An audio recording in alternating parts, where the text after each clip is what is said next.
Coming up next on Channel 3 News, could heavyweight champ Mike Tyson make his home in Cleveland? We'll have details. And West Side streets sink under up to 8 feet of water after a water main broke today. 2 elderly nursing home residents are killed in a fire. A tank full of poison causes the evacuation of thousands of people in West Virginia.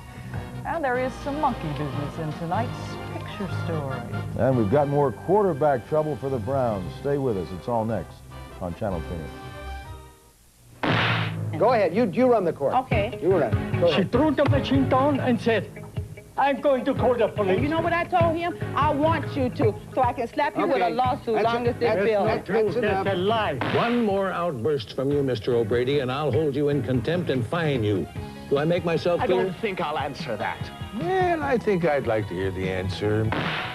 An explosive block, only on Channel 3, weekdays at 4. Talk back to the head of daytime TV Monday on AM Cleveland. It's 11 o'clock.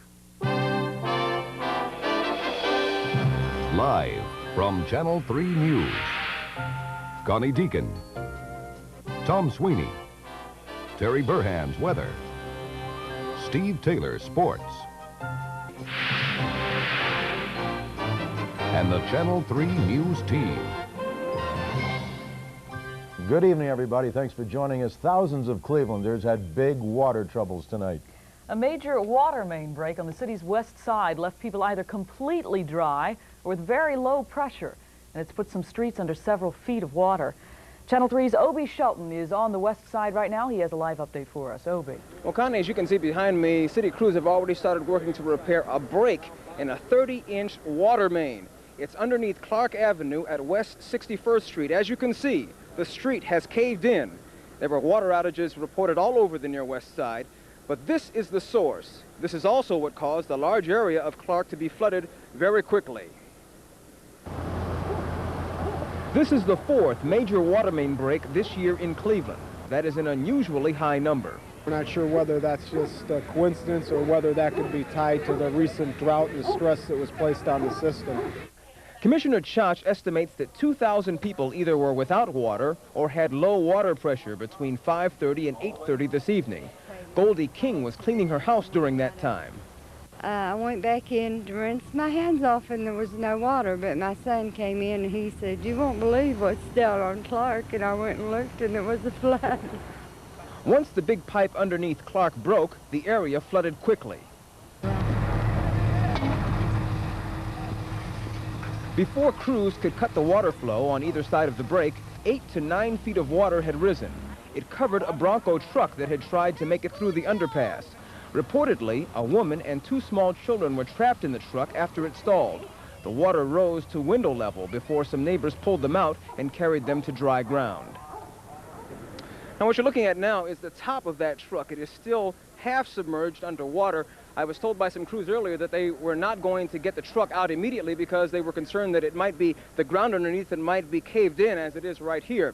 I'm also told by water authorities that just about everyone who lost water should be having it back now. The water pressure should be rising by the evening or at least by the early morning. Speaking of early morning, anyone who uses Clark for driving tomorrow should think of an alternate route. If you plan to drive around West 61st and Clark, this is the area. They are not going to have this repaired by morning. Connie. Okay, thank you very much. Obie Shelton reporting live from that 61st and Clark area Avenue. As he said, you should avoid that tomorrow morning. Tom. And this startling news tonight, heavyweight champ Mike Tyson told City Council President George Forbes he will move to Cleveland.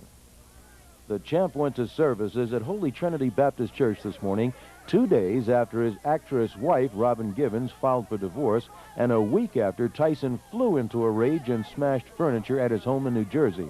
Today, the Reverend Henry Payton said, quote, "You have the power to knock people down. Jesus has the power to pick them up." Promoter Don King said church helped Tyson forget his many problems. Right now, we're getting on about life. We want to think that it's a new beginning, as they said in the service today, and we're going to start on that new beginning, a refreshing approach to life. King said Tyson will stay in Cleveland for a few days. George Forbes says he'll move here permanently. Go about home here. In the city? Somewhere? I would hope so. Then it was on to Vels on the Circle for Sunday dinner. George told us that you're moving to Cleveland, is that right? We don't know. Tyson refused to talk about his impending divorce today. Promoter Don King says Tyson right now is concentrating on his December title bout with the British champion. A fire at a nursing home has claimed the lives of 2 patients described as just too old to get out. This small nursing center in Columbia Station went up in flames last night. 5 people lived here, 4 elderly residents in their 80s and 90s and their teenage caretaker. A neighbor who helped rescue the 3 say it was impossible to get the other 2 out. It was huge. It was just enormous. And one lady was sitting in by the window and screaming, and my husband got her out. Fire officials say a chair just too close to a gas heater caused the flames. Structural damage is estimated at $60,000. The fire chief says he is not sure yet whether the nursing center is going to be rebuilt or whether they'll have to tear it down. Thousands of people are finally going home tonight after a major evacuation. We begin tonight's Dateline in West Virginia. In a town called Nitro, West Virginia, at a closed-down chemical plant, a cylinder filled with 30 pounds of the deadly poison hydrogen cyanide was blown up in a bunker surrounded by sandbags. An environmental team found the poison level in the air tonight was below danger levels. Tawana Brawley from upstate New York, whose story of rape by white men was called a lie by a New York grand jury, has joined Louis Farrakhan's Nation of Islam movement in Chicago this weekend. It's all right now.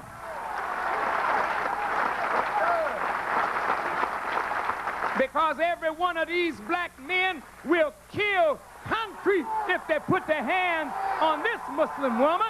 Pope John Paul today condemned anti-Semitism as, quote, opposed to the principles of Christianity. The pontiff spoke to leaders of the Jewish community in Strasbourg, France. 3 Palestinians were shot to death as army units hunted down agitators in 30 villages today. Businesses shut down across the occupied territories in Israel in a strike marking 10 months of rebellion against Israeli rule. At least 22 Palestinians were shot and wounded during clashes with Israeli troops today. The son-in-law of John Demjanjuk says that new evidence could save the man convicted of being Ivan the Terrible from his death sentence. Ed Nishnik claims the defense witness was told by Israeli authorities to keep quiet until the trial was over. The witness is a Treblinka death camp survivor now living in Switzerland. Mr. Nishnik says that a motion to present evidence from the witness was given to the Israeli Supreme Court today. A hearing could be set up within several days.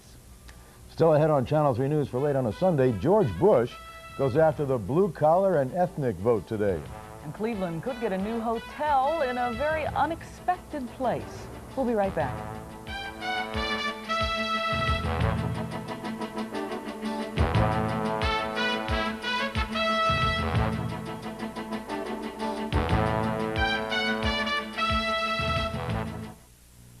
What's so special about Wendy's new Bacon Swiss Burger?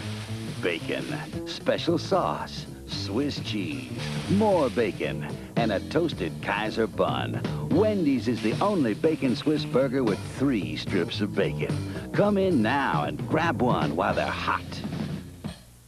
The mysteries of beauty have no black and white solutions. Fashion Fair reveals all the true colors of beauty.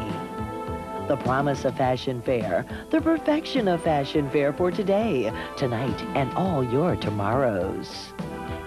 And the difference begins at Higbee's with this sensational new beauty bonus. It's yours free with a $10 Fashion Fair purchase at Higbee's right now. Unmask your beauty with Fashion Fair Cosmetics. This fall, the first leaves to turn are these for hundreds of brilliant, delectable, traditional, amazing ways to have fun. Call 1-800-VISIT-PA for your free guide to the dramatic, the unconventional, the enchanting. Call 1-800-VISIT-PA. Start your most incredible fall ever with your free Pennsylvania guide.